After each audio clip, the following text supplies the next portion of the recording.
doing A&R, the joy of that is finding new acts, undiscovered acts.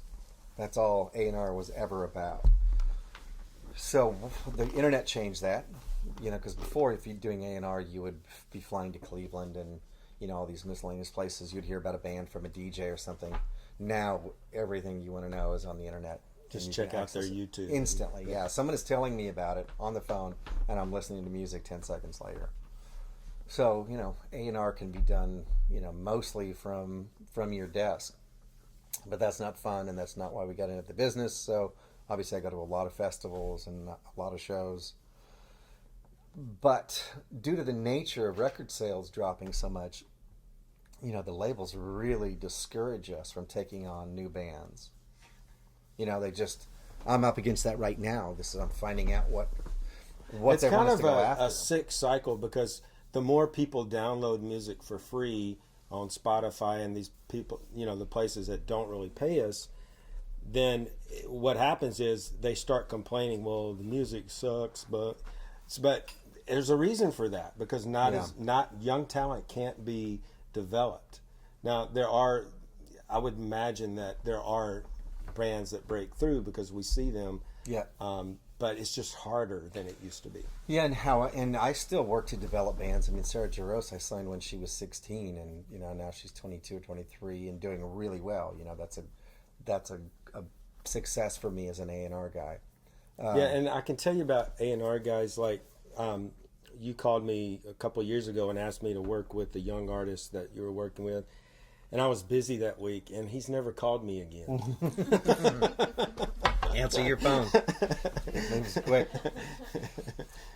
But so as far as the label thing goes, there's enough big artists that are falling out of the major label system where that no longer works, that labels like us can put them out. But you are still looking and working and developing young artists as well. It's not just all about the established. No, as an A&R guy, I've got like 30 different artists that check in with me throughout the year, where I've said, I really like what you're doing, but you're and the music is good. You need to write some more.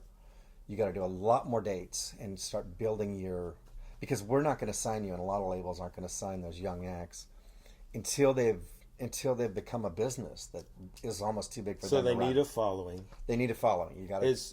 For Americana and bluegrass and in that whole alt genre, is social media still important? It is important. Yeah.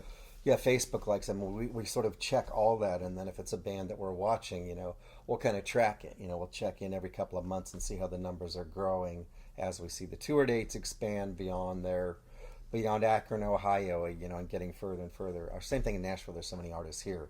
We just kind of focus on this, and we're like, you really got to stretch it, and get to the West Coast. And so we look at touring. A band has got to tour. Socials are important, and then being unique. So I mean, obviously the music has got to be there, and so that's still important. You're not looking just they sound like the format. You really want somebody that sounds unique. Yeah. Because the format is so wide, it's like what's alternative, what's alternative is alternative until we discover it and we like it, and then it's no longer alternative, it's mainstream. Yeah. So being that's always a moving target anyhow, it's just be unique. Yeah.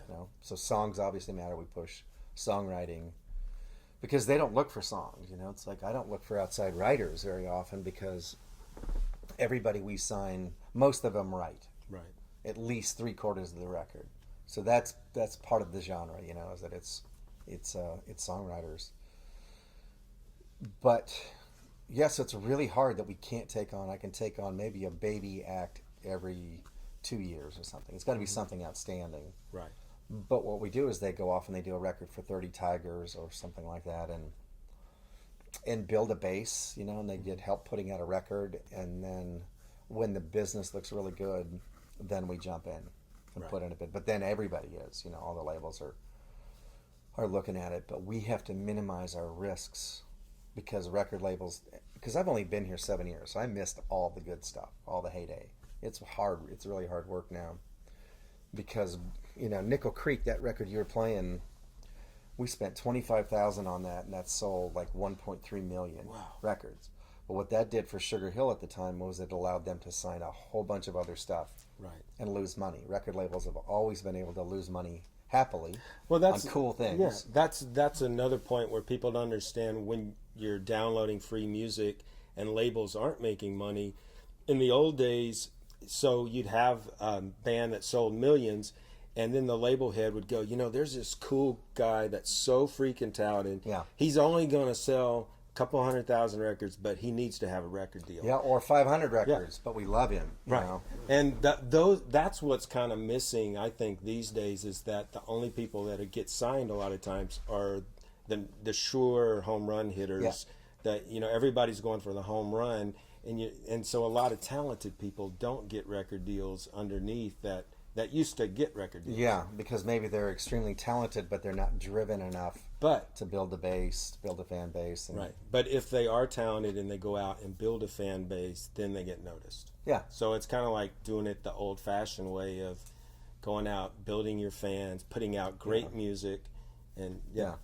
And that's also not to say that somebody young, brilliant, or old and brilliant doesn't come along that, they get signed out of the blue because it's undeniable to all of us at the label.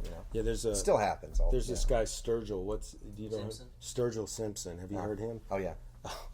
I mean, he's no spring chicken, but gosh, he's made a great record, and people are just falling in love with him everywhere. See, and I didn't sign him, and they kind of brought him to us, and because he didn't have it developed yet, he was still going through different sounds, And with Dave Cobb, working with him the whole time, Dave Cobb was a great producer, engineer.